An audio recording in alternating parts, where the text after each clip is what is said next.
Assalamualaikum warahmatullahi wabarakatuh. Salam sejahtera buat kita semua. Podcast on IMTV kembali hadir menjumpai Anda bersama saya Agung Cahyono. Anda bisa menyimak acara podcast on IMTV ini kalau siang di jam 1 siang, kemudian kalau malam acara originalnya di jam 8 malam, jam 20.00 hingga 20.30 waktu Indonesia Barat. Dan jika Anda ketinggalan nonton di TV digital di rumah Anda bisa menyimak di YouTube channelnya IMTV di IMTV Jawa Tengah. Dan kali ini masih serial terkait dengan menjelang Pilwalkot Kota Semarang. Ini suasananya Kota Semarang hari ini ya cukup hot juga. Mungkin energi semesta mirip ya, agak hangat-hangat gitu suasana di menjelang Pilwalkot Kota Semarang ini. Beberapa calon sudah mengambil formulir untuk mendaftar sebagai calon wali kota ataupun bakal calon wakil wali kota. Nah, bersama saya sudah hadir tamu spesial. Saya WA beliau ini sudah ya beberapa waktu yang lalu sudah pernah, cuman beliau sibuk sekali.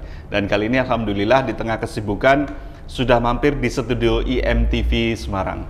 Assalamualaikum Mas Joko. Waalaikumsalam warahmatullahi wabarakatuh. Terima kasih atas waktunya loh ini. Sama-sama. Alhamdulillah ini yang pertama kali Mas Joko mampir di MTV. Ya. Teman-teman dan kru MTV semuanya yang di Semarang dan di Surabaya mengucapkan terima kasih atas waktunya sekali lagi. Karena baru diundang sekarang ya. Tapi komunikasinya sudah lama.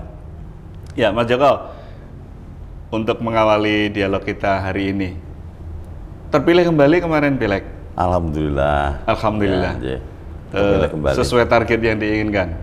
Sesuai Mas. Alhamdulillah. Jadi memang bagian dari ikhtiar. Ya. Ketika kemarin pileg itu kita sudah berjuang keras begitu, tapi hasilnya juga sudah cukup memuaskan juga. Jadi alhamdulillah bisa berangkat kembali di DPRD Kota Semarang untuk yang ketiga kali. Ya, kami ucapkan selamat Mas Joko. Matur suwun. Dan pemirsa, Mas Joko ini adalah, mungkin pemirsa sudah nggak asing ya, beliau anggota DPRD Kota Semarang dari Partai Gerindra, sempat juga menjadi wakil ketua DPRD, gitu nggih Mas? Yeah. Dan beliau untuk kali ini juga sebagai yang menangani Despilkada dari Gerindra Kota Semarang, kira-kira begitu. Betul. Nah, terkait dengan Pilwalkot Mas, dari Despilkada saat ini langkahnya seperti apa? Kemarin kalau di media saya lihat menerima beberapa lamaran kayaknya gitu. Jadi gini, saya ditunjuk dari DPC Partai Gerindra Kota Semarang untuk menangani persiapan pemilu legislatif tahun 2024 ini. Memang pilkada tahun 2024 ini unik. Uniknya gimana Mas? Baru pertama kali serentak, baik itu pilkada untuk tingkat kabupaten kota maupun provinsi serentak begitu. Kalau dulu itu kan sendiri-sendiri, berbeda tanggal, berbeda bulan, sekarang bersamaan begitu. Enak mana Mas Joko? Ada plus minusnya begitu. Ada plus minusnya. Kalau menurut saya, kalau plusnya itu kita berdekatan dengan pileg dan pilpres, ya sudah, keselnya itu dihabiskan dalam 1 tahun ini begitu. Ya, tapi minusnya itu dalam jangka 5 tahun tidak ada pergerakan pemilu. Jadi untuk menggerakkan roda organisasi di partai politik ini juga butuh perawatan yang besar ya. Iya, besar gitu. Nah, untuk Despilkada sendiri kemarin siapa saja yang sudah mendaftar di Gerindra sampai hari ini terupdate? Tokoh-tokoh. Begini Mas, jadi Gerindra itu Kota Semarang terutama, kita sudah mengadakan rapat kecil Despilkada, menghasilkan membuat program kerja kegiatan sampai dengan pemilu, sampai dengan November-Desember tahun 2024 ini. Yang pertama adalah kita mensosialisasikan dulu program kerja yang sudah kita buat ke struktur partai, itu PAC, ranting dan sebagainya. Setelah itu kita pastikan bahwa kita selain ada dua hal, selain membentuk koalisi, membuat kapal besar, kalau menurut saya kapal pesiar gitu biar enak ditumpangi. Yang kedua adalah mencari sosok yang mau naik kapal pesiarnya ini. Maka kenapa saya sampaikan kapal ini, karena Gerindra ini nyun sewu belum bisa untuk mengusung sendiri, belum punya kapal sendiri, harus ada teman untuk bisa membuat kapal besar ini. Walaupun sebenarnya kalau dari sisi suara, Gerindra Kota Semarang itu sudah cukup bagus, sudah dapat 150.000, jadi sudah ada peningkatan 50%. Kursinya begitu, berapa berarti kali ini? Kalau kursinya ya naik satu. Naik satu. Jadi, ya, tapi kalau untuk suaranya kita naik 50%. Nah ini yang tidak sebanding antara perolehan suara dengan konversi kursinya. Konversi kursinya. Jadi setelah program-program tadi? Ya, setelah program kita diskusikan. Ternyata pilihan teman-teman lebih baik kita bukan pendaftaran terbuka tapi tertutup. Maksudnya apa? Ketika ada calon kepala daerah yang kami berkomunikasi dengan Gerindra, kita ajak diskusi non formal dulu, baru kalau oke, saya kepengen maju lewat Gerindra ini, baru kita surati. Kita surati, kita undang, kita jajaki, jadi diskusi begitu. Jadi kita ada 4-5 panelis dari Despilkada dengan calon kepala daerah dengan bersama timnya. Jadi kita tanya motivasinya, visi misinya, kapasitasnya seperti apa, begitu kita dalami semua. Ada ini Pak, standar indikator yang diterapkan Gerindra? Ada. Sudah. Misalnya seperti apa? Berkait dengan kapasitas, berkait dengan popularitas tentu ada. Elektabilitas? Yang kita ukur adalah popularitas, kapasitas, elektabilitas, tentu komunikasi berkait dengan persiapan boarding pass-nya itu, ya, isi tas itu. Ya kalau menurut saya itu, kalau Gerindra Mas, kalau Gerindra ini untuk isi tas nomor 6 lah. Ya, nomor 1 sampai 5 Pancasila. Siap. Ya. Jadi indikator atau parameter yang diterapkan Gerindra untuk semua yang ingin mendaftar harus itu ya, memenuhi itu ya Mas. Betul. Terus untuk tahap selanjutnya, ini sudah ditutup atau masih terbuka, atau nanti ada semacam penggodokan lagi kemudian dideklar? Ini sementara ini masih penjajakan. Penjajakan lagi. Penjajakan, kita undang sejauh mana kita dalami berkait dia. Kan menyampaikan visi misi, menyampaikan kurikulum vitae, begitu kita dalami. Terus kalau semisal ini kok kayaknya pas ini, mau cocok ini, ya nanti kita di lain kesempatan ada pendalaman lagi. Tentu setelah kita jajaki, kita dalami, kita buat laporan secara tertulis kepada DPP melalui DPD, karena apapun yang punya ballpoint itu adalah DPP. Kalau kita Despilkada itu hanya membuat tulisan pakai pensil. Lah ini sewaktu-waktu bisa dihapus oleh DPP, dicoret gitu. Yang nebelin atau dihapus itu DPP. Tapi kan ini Gerindra sebagai pemenang Pilpres, ya kan? Walaupun nomor 3 memenang pemilu, kira-kira. Pemilu legislatifnya untuk nasional nomor 3. Nomor 3 ya. Untuk Pilpresnya memenang, pasti confidence-nya agak naik nih kira-kira. Ngusung sendiri atau enggak nih kira-kira Semarang? Ngusung sendiri tidak bisa Mas, kita baru koalisi ya, kita butuh 3 lagi itu baru bisa. Jadi kita pun tetap walaupun punya presiden begitu, kita realistis aja lah. Realistis maksudnya satu belum bisa mengusung sendiri. Yang kedua kita juga harus butuh penjaringan di internal partai, apakah memungkinkan partai kita itu mengajukan kader sendiri, itu yang perlu dihitung betul. Jangan sampai kita sudah punya presiden tapi ketika meh nyalon kalah, kan malu. Kalau secara internal tokoh-tokoh Gerindra siapa aja sih Pak yang menurut Mas Joko sebagai Des Pilkada memiliki kualifikasi seperti parameter yang dibutuhkan tadi? Kalau parameter internal, yang internal. paling terlihat Ya. ketika internal, Popularitas misalkan. ya popularitas, tentu popularitas dan elektabilitas lah ya, hampir bersamaan itu. Kalau elektabilitas harus dibuktikan dengan keterpilihan. Ya, ya kalau popularitas itu mungkin masih dikenal, masih baru dikenal gitu. Tentu yang sudah pernah praktek di dalam mengikuti kontestasi politik, yaitu pileg kemarin. Oke. Nah, dari pileg kemarin teman-teman itu ada yang 7 jadi, belum yang dari DPR provinsi begitu kan. Lah, dimungkinkan kader provinsi menjadi sangat bakal mungkin, calon wali kota Gerindra, sangat mungkin. Mungkin. Maka kalau ditanya kader Gerindra ada enggak yang mau dicalonkan, tentu kita sudah punya resources teman-teman yang jadi ini nanti akan kita dalami semua. Di kota ada 7, di provinsi mungkin yang asli DPR provinsi yang asli Semarang bisa kita dalami begitu. Jadi ada kemungkinan kita juga bisa ngusung dari internal, bisa juga ketika dimungkinkan dengan karena ada aturan dari KPU yang terakhir itu kemarin sempat rame yang sekarang bahwa anggota dewan terpilih tahun 2020 tidak harus mundur. Oh, tidak harus mundur. Sekarang diralat lagi kemarin itu. Harus mundur. Harus mundur. Okay. Lah ini yang jadi persoalan baru.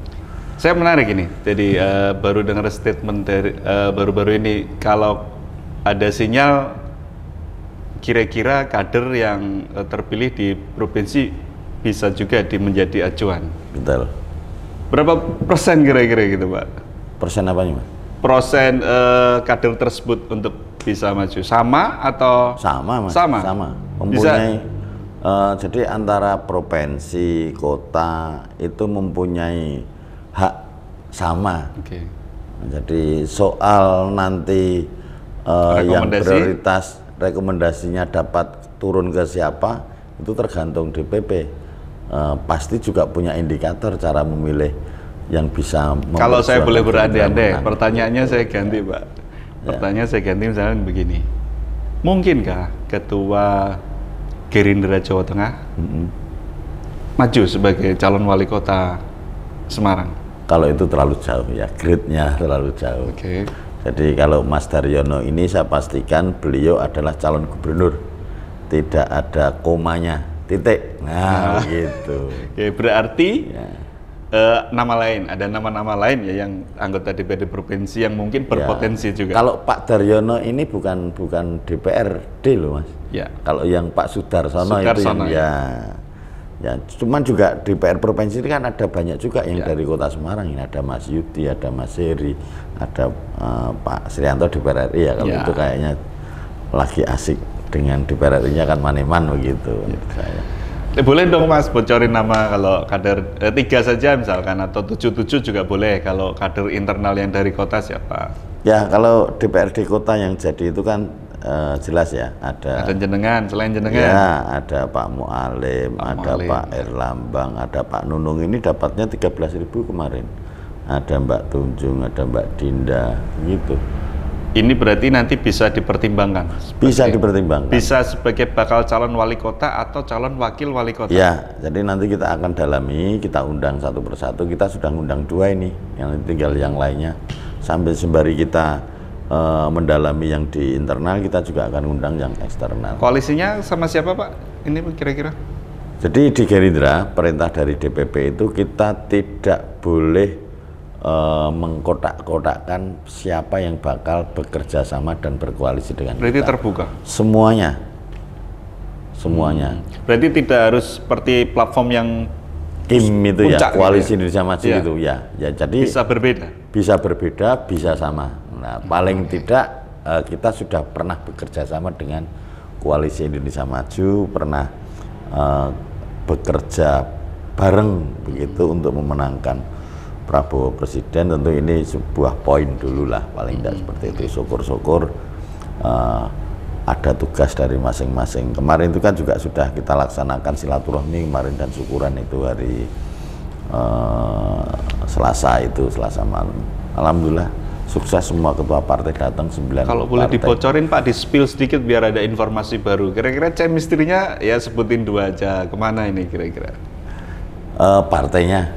Kecenderungannya ke arah mana? Koalisinya partai? Partai atau orangnya? Koalisi partainya dulu, orangnya Koalisi nyusul partai, nanti. ya kita urutkan saja yang mulai terbesar begitu kan, dari PDI Perjuangan, PKS, Demokrat, PSI.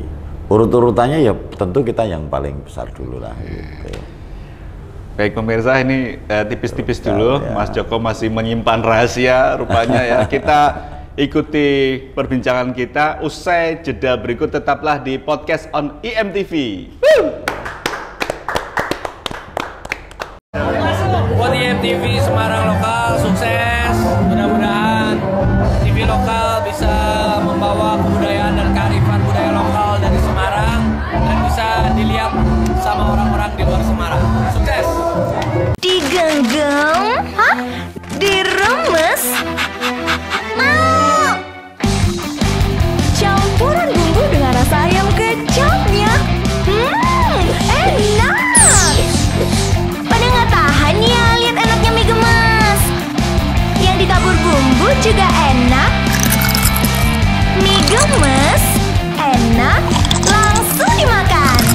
Dari Siantar top, rasanya pasti top. Ya pemirsa IMTV di Jawa Tengah, kembali lagi di acara Talkshow Podcast on TV. Kali ini saya bersama dengan Mas Joko Santoso. Beliau sudah malang melintang di dunia politik. Beliau adalah politisi dari Partai Gerindra yang saat ini masih menjabat dan terpilih kembali untuk periode ketiga di DPRD Kota Semarang dari Partai Gerindra. Kebetulan beliau ini juga yang mengurusi Des Pilkada untuk Pilwalkot Kota Semarang. Tadi sudah di-spill. Jadi untuk koalisi atau chemistry parpolnya diurutkan dari yang terbesar dulu. Ini Mas Joko diplomatis sekali. tidak langsung berkerucut ya. Ada 5 urutan kira-kira begitu. Nah untuk nama sekarang bisa di-spill ya, kira-kira biar adil, calon wali kotanya bakalnya 3, calon bakal wakilnya 3 nama yang berpotensi Pak. Ya, jadi ini bisa meleset, bisa benar gitu, kira-kira begitu. Ya. Jadi kita sampaikan apa yang sudah berkomunikasi dengan Gerindra begitu.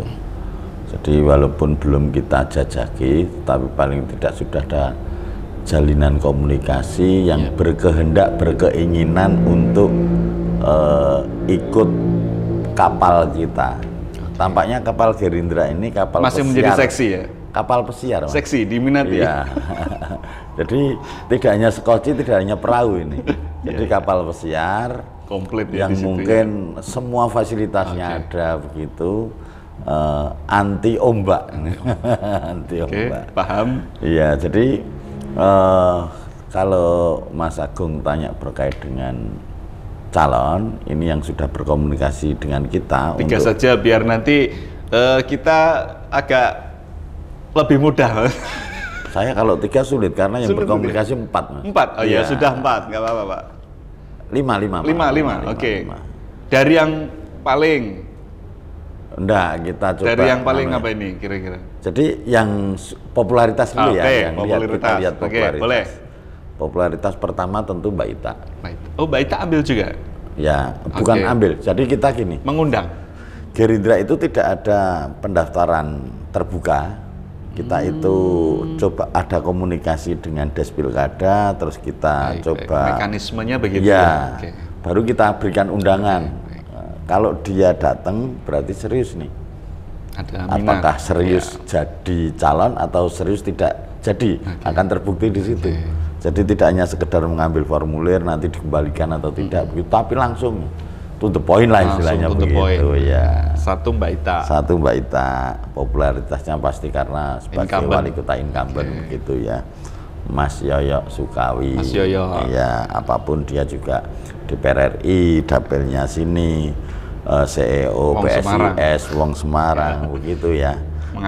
Mengakar. Yang ketiga Pak Marmo, mantan. Pak Marmo juga? Ya, Pak Marmo juga mantan wali kota, secara popularitas juga sudah bagus saya kira.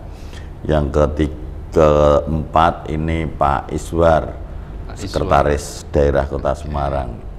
Pasti ini hampir semua di kalangan ini. birokrasi, Iya. di kalangan birokrasi pasti juga sudah semuanya mengenal. Populer. Yang kelima ini Claudina ini. Mbak Claudina. Ya, Mbak Claudina. Tapi saya juga belum pernah ketemu sih. Pengusaha nih ya. Ya, pengusaha katanya begitu. Jadi ini yang sudah ada komunikasi, tetapi baru satu yang sudah kita jajaki. Yang populer di media sosial tidak ngambil Mas Ade Bakti atau belum berkomunikasi? Belum berkomunikasi. Belum berkomunikasi. Oke. Tapi kalau kita melihat dari ini yang sudah buka pendaftaran salah satunya PDI Perjuangan, kalau Mas Ade Bakti kayaknya ngambilnya wakil wali kota. Yang suruh nyebutkan Mas Agung kan wali kota. Ya. Sekarang wakilnya. Ya, kalau wakilnya banyak ini Mas. Sebutkan aja Pak, biar ada materi pemberitaan. Ya, di internal kita ada ya, dari 7 orang masuk semua ya. Terus kalau yang dari luar ini ada calon-calon yang Dr. Ayi P3 komunikasi, Mas Budi itu yang punya rumah makan bebek itu, ada Bu Dewi ya, Bu Dewi Nasmoko, terus siapa lagi ya, banyak sih ya. Nah ini nanti boleh dong dari Mas Joko, kalau tidak mau sebut nama saya ganti pertanyaan deh. Dari Gerindra kira-kira mengambil posisi mencalonkan wali kota atau diwakilnya? Kalau melihat kapasitas dari teman-teman internal, kita akan ngambil di posisi wakil. Kalau kebetulan ada seorang calon kepala daerah yang punya potensial menang dan bagus, mau melamar lewat Gerindra begitu, lewat kapal besar sebagai nahkoda, tidak harus, ya? tidak boleh. Jadi asal memenuhi parameter tadi. Asal memenuhi parameter, terus digerindrakan seperti itu. Baik. Ini sudah sedikit. Ya, sudah ada gambaran ya. Kemana kira-kira masyarakat nanti akan melakukan pilihannya ya. Dan dimungkinkan nggak misalkan Gerindra koalisi dengan PDIP, dimungkinkan? Semua kemungkinan bisa terjadi ya mungkin dengan PDI bisa, dengan Demokrat bisa, Golkar bisa, PKS bisa. DPP tidak membatasi komunikasi politik, membebaskan. Oke. Mungkin untuk menjelang penutupan ini Mas, untuk acara kali ini bisa disampaikan harapannya terhadap Pilkada ini, kira-kira catatan-catatan Mas Joko selaku politisi senior ini apa nih kira-kira? Ini kan kalau kita belajar dari yang kemarin, lawannya kota kosong. Kali ini barangkali tidak ya, kali ini berarti ada calonnya. Nah ini kira-kira apa catatan-catatan Mas Joko untuk Pilwalkot ke depan ini? Pertama begini ya, kalau kita melihat dari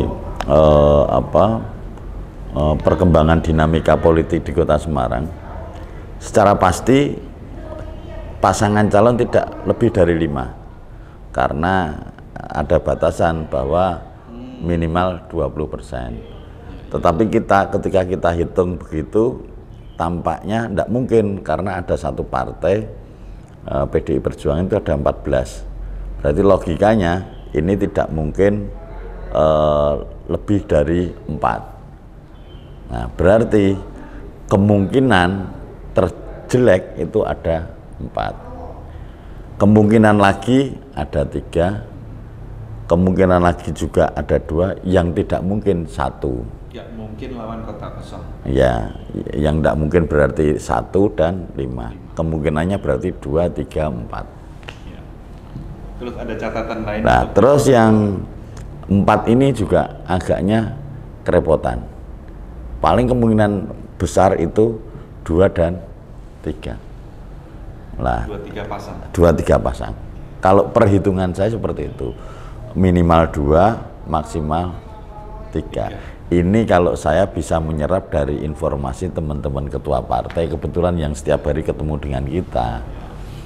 Apalagi catatan-catatan yang kira-kira perlu diperhatikan baik penyelenggara atau masyarakat untuk Pilwalkot? Ya, kalau dari sisi penyelenggara tentu ini sudah punya aturan sendiri begitu. Saya berharap juga penyelenggara ini bisa melaksanakan tugas pokok fungsinya sesuai dengan aturan, tidak berpihak, bisa melayani peserta pemilu dengan baik, sehingga hasil pemilu yang diharapkan oleh masyarakat ini bisa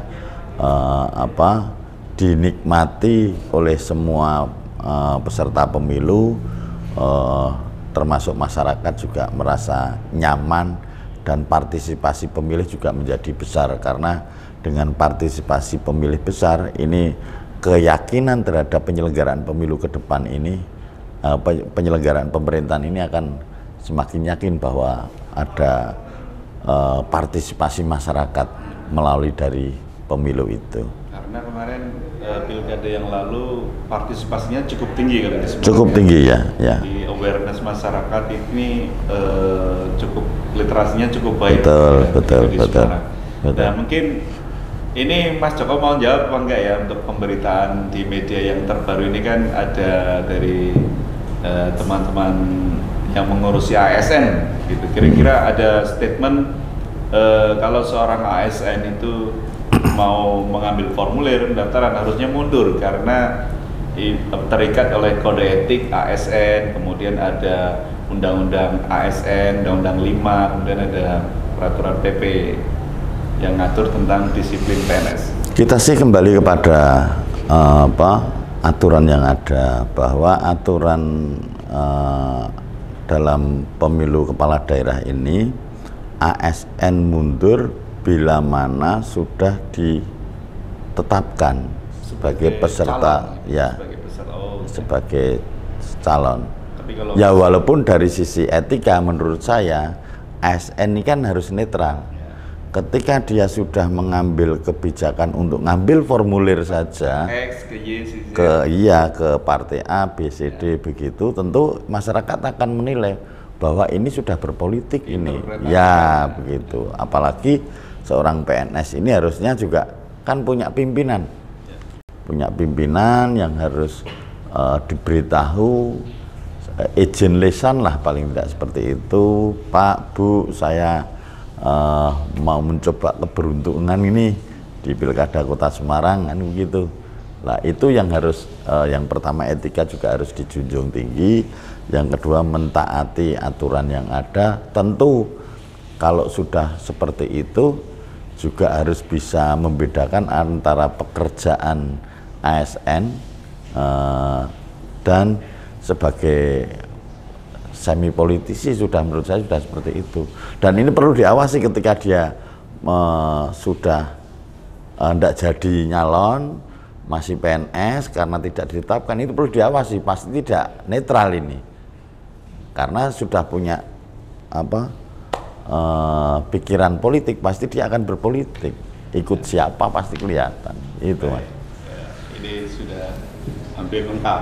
Jadi saya punya beberapa pertanyaan yang harus dijawab cepat. Bisa, boleh pas, boleh dijawab. Yang pertama, Pak Joko, siap-siap. Jika incumbent nanti mendaftar ikut calon lagi kontestasi, akan menang apa kalah? Nah, aku sulit Mas. Pas. Oke. Kemudian ditegaskan lagi, Pilwalkot Semarang diikuti 3 calon atau 4 calon? 2 calon. 2 calon. Calon Gerindra dari Gerindra akan menang atau kalah? Menang. Baik. Terima kasih. Tadi ada yang pas ya jawabnya ya. Baik, terima kasih Mas Joko Santoso sebagai Des Pilkada Partai Gerindra Kota Semarang. Ini hanya pemanasan Mas Joko. Nanti IMTV akan terus mengangkat terkait ada acara ngopi silur, ngobrol pilkada bareng sedulur. Jadi kita adakan di luar studio dengan ada audien. Kira-kira nanti bisa diskusi lagi lebih panjang.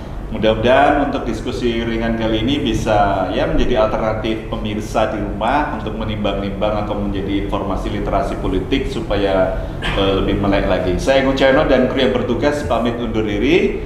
sebaik-baik manusia adalah manusia yang paling bermanfaat untuk manusia lainnya. Wassalamualaikum warahmatullahi wabarakatuh. Waalaikumsalam warahmatullahi wabarakatuh. Itu Mas, siap, ya Mas.